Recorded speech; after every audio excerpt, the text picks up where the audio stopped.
Starting in November this year, the Odisha government will roll out the distribution of houses under the Pradhan Mantri Awas Yojana Gramin (PMAYG).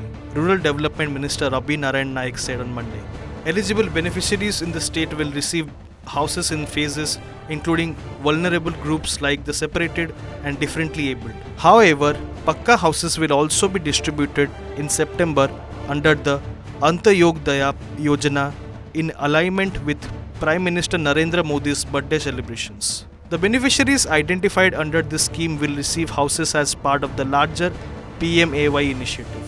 Minister Naik clarified that while the process will officially begin in November, houses will continue to be allotted in successive phases to ensure wide and inclusive coverage. This move is a part of Odisha government's broader commitment to provide dignified housing to all eligible rural families and improving their life conditions through central and state collaboration.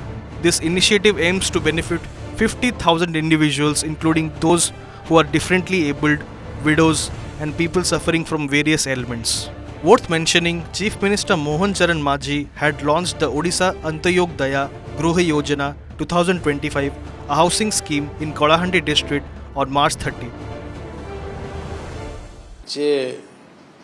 गरीब छातटी हेब गरीब घरे छातटी हेब ए प्रकार जो योजना करते से योजना आज जुगान्तकारी योजना ताको समस्ते आम स्वागत करूँ से दृष्टि सर्वे जो होता से सर्वे आकलन में आम देचु आगामी दिन में आम परिचय हिसाब से आम लोक मान जो आवास योजना प्रधानमंत्री आवास योजना पाइबू ताको गरीब रु गरीब लोक मानकर ना जो अच्छी जो माने भाग होती जो माने अकर्मण्य अच्छा समस्त लोक देवार घर देवार व्यवस्था करिछु।